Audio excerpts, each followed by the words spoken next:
আসসালামু আলাইকুম। আশা করি সবাই খুব ভালো আছেন। চলে এলাম আবারও একটি নতুন ভিডিও নিয়ে আপনাদের জন্য। আজকের ভিডিওটি দেখে নিশ্চয়ই বুঝতে পারছেন যে আজকের ভিডিওতে কী নিয়ে এসেছি আপনাদের জন্য। আজকের ভিডিওতে আপনাদের বানিয়ে দেখাবো সরু চাকলি। খুব সহজভাবে খুব সুন্দর নরম তুলতুলে সরু চাকলি কিভাবে বানাবেন আজকের ভিডিওতে আপনাদের সঙ্গে সেটাই শেয়ার করব। শীতকাল মানেই তো বিভিন্ন ধরনের পিঠেপুলি খাওয়ার পালা। প্রায় প্রত্যেকের বাড়িতেই কিন্তু এরকম সময় বিভিন্ন ধরনের পিঠেপুলি হয়ে থাকে। তার সাথে এরকম সরু চাকলিও খেতে কিন্তু আমরা সকলেই ভীষণ পছন্দ করি। এটা বানানো ভীষণ সহজ, বানাতে মাত্র দুটি উপকরণ লাগে।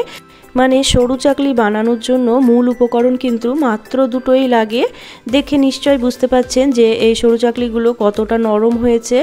একটু খুলে দেখাচ্ছি আপনাদের, দেখে নিশ্চয়ই বুঝতে পাচ্ছেন যে কতটা সুন্দর হয়েছে। এখানে অনেকগুলো ছিদ্রযুক্ত সরু চাকলি হয়েছে। এখানে কিভাবে বানালে, কোন পদ্ধতিতে বানালে সরু চাকলিগুলো সুন্দর নরম তুলতুলে হয়ে থাকবে আজকের ভিডিওতে সবটাই আপনাদের সঙ্গে শেয়ার করব। তাই ভিডিওটি না টেনে সম্পূর্ণ দেখার অনুরোধ রইল।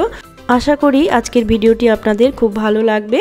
এই সরু চাকলি আপনারা শীতকালে খেজুরের গুড় তো থাকেই, খেজুরের গুড় দিয়ে খেতে পারেন বা পছন্দসই যে কোনো তরকারির সঙ্গেও কিন্তু খেতে পারেন। খেতে অসম্ভব সুন্দর লাগে। চলুন তাহলে দেরি না করে ঝটপট দেখে নিই আজকের ভিডিও।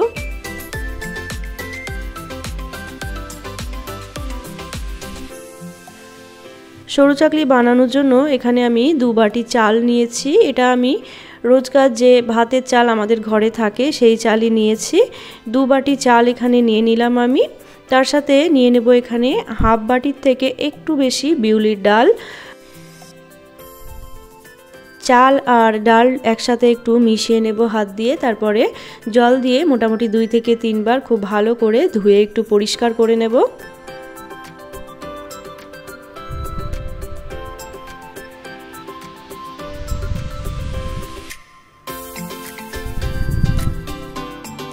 মোটামুটি 3 বার এখানে আমি চাল আর ডালটা ভালো করে ধুয়ে নিয়েছি। এখন ঢাকা দিয়ে এটাকে রেখে দেবো সারা রাত ভেজানোর জন্য। যদি হাতে সময় না থাকে সেক্ষেত্রে উষ্ণ গরম জল দিয়ে 2 থেকে 3 ঘন্টাও ভিজিয়ে রাখতে পারেন। যদি সময় থাকে তাহলে সারা রাত ভিজিয়ে রাখতে পারেন। এখানে আমি ওভারনাইট রেখে দিলাম। পরের দিন সকালবেলায় দেখাচ্ছি আপনাদের। ঢাকনাটা খুলে চাল আর ডাল এখানে খুব ভালো করে ভিজে গেছে, দেখতেই পাচ্ছেন ফুলে উঠেছে খুব সুন্দরভাবে। এখন এই জলটা আবারও ফেলে দিয়ে চাল আর ডালটাকে আরও একবার আমি ধুয়ে পরিষ্কার করে নেব। চাল ডাল এখানে খুব ভালো করে ধুয়ে নিয়েছি আমি, দেখতেই পাচ্ছেন। এখন এটাকে খুব ভালো করে বেটে নিতে হবে। মিক্সির জারে আমি এটাকে খুব ভালো করে মিহি করে বেটে নিচ্ছি। চাল আর ডাল খুব ভালো করে এখানে আমি মিহি করে বেটে নিয়েছি, দেখতেই পাচ্ছেন খুব সুন্দর করে মিহি পেস্ট করে নিয়েছি। তবে ঘনত্বটা খুব গাঢ় রয়েছে, এটাকে আরও পাতলা করতে হবে সরু চাকলির জন্য। এখন অল্প অল্প করে জল দিয়ে এটাকে ভালো করে মিশিয়ে নেব এবং সরু চাকলির ব্যাটারটা আমি রেডি করে নেব। একবারে খুব বেশি জল দিতে যাবেন না, অল্প অল্প করে জল দিয়ে ব্যাটারটা আমাদের রেডি করে নিতে হবে এখানে।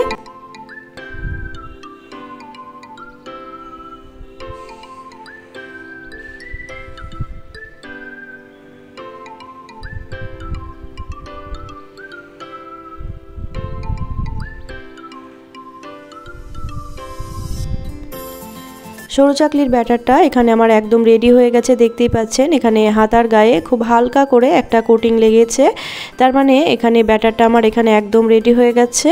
এখন হাফ চামচ লবণ দিয়ে দেব, তার সাথে দেব এখানে আমি 2 চামচের মতো ময়দা।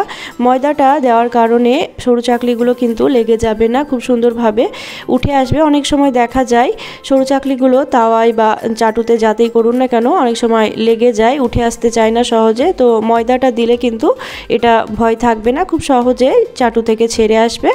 এখন সরু চাকলিগুলো আমরা বানিয়ে নেব। তার জন্য গ্যাসে একটি ফ্রাই প্যান বসিয়ে দিয়েছি। এখানে একটা বাটিতে আমি নিয়েছি সাদা তেল। একটা বেগুনের সামনের অংশটা কেটে নিয়েছি তেল লাগানোর জন্য। খুব ভালো করে তেলটা লাগিয়ে নেব। এখন ব্যাটার দিয়ে দেবো 1 হাতার মতো। খেয়াল রাখবেন প্রত্যেকবার ব্যাটার দেওয়ার আগে খুব ভালো করে হাতা দিয়ে একটু গুলিয়ে নিতে হবে। এইভাবে 1 থেকে 1.5 হাতার মতো ব্যাটার দিয়ে দেব।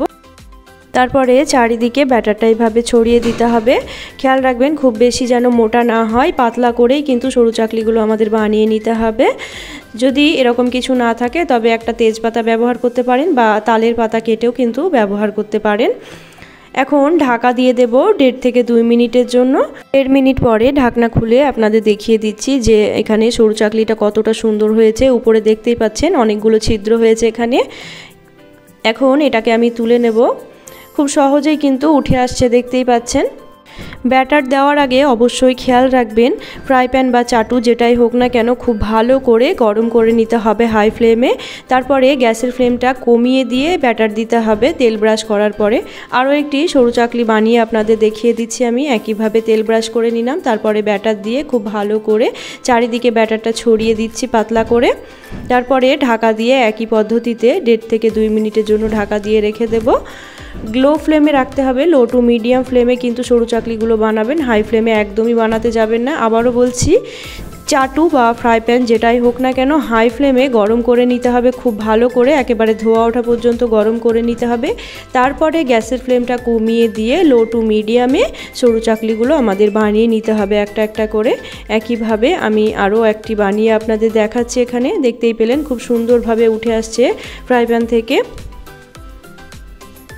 আরও একটি বানিয়ে দেখাচ্ছি আপনাদের। তেলটা ব্রাশ করে নিলাম খুব ভালো করে, কিন্তু এগুলো খেয়াল রাখতে হবে প্রত্যেকবার ব্যাটার দেওয়ার আগে ব্যাটারটা একটু হাতের সাহায্যে গুলিয়ে নেবেন, তারপরে ব্যাটার দিয়ে খুব ভালো করে চারিদিকে ছড়িয়ে দিতে হবে। আর অবশ্যই লো টু মিডিয়ামে রেখে প্রত্যেকটা সরু চাকলি কিন্তু বানিয়ে নেবেন একই পদ্ধতিতে। এখন আমি সবগুলো বানিয়ে নেব। আজকের এই সরু চাকলির ভিডিওটা আপনাদের কেমন লেগেছে অবশ্যই জানাবেন। সরু চাকলিগুলো বানানোর পর প্রত্যেকটা সরু চাকলি একটা একটা করে তুলে, যদি আপনাদের কাছে কোনো সরু ছিদ্রযুক্ত থালা থাকে তাহলে সেটার উপরে রাখতে পারেন। আমার কাছে নেই, তাই এরকম বড় একটা প্লেটের উপরে রেখেছি। একটু ঠান্ডা হয়ে এলে তারপরে ভাঁজ করে একটা একটা করে তুলে রাখবো। একইভাবে প্রত্যেকটা কিন্তু আমি রেখেছি এইভাবে। যদি সরু ছিদ্রযুক্ত থালা থাকে তাহলে তার উপরেই রাখতে পারেন। এতে করে সরু চাকলিগুলো একটার সাথে আর একটা লেগে যাবে না, চিটচিটে ভাবটা হবে না। সরু চাকলিগুলো প্রত্যেকটাই কিন্তু খুব সুন্দর নরম তুলতুলে হয়ে থাকবে। শীতকাল চলে যাওয়ার আগে অবশ্যই একবার সরু চাকলি এইভাবে বানিয়ে খেয়ে দেখবেন। আশা করি আপনাদের ভীষণ ভালো লাগবে। আমার আজকের ভিডিও ভালো লাগলে অবশ্যই একটি লাইক, শেয়ার, কমেন্ট করবেন এবং চ্যানেলটি সাবস্ক্রাইব করে পাশে থাকার অনুরোধ রইল এবং পাশে থাকা বেল আইকনটি প্রেস করতে একদমই ভুলবেন না। এতে করে আমার পরবর্তী যে কোনো নতুন ভিডিওর নোটিফিকেশন সবার প্রথমে আপনার কাছে পৌঁছে যাবে। Thank you.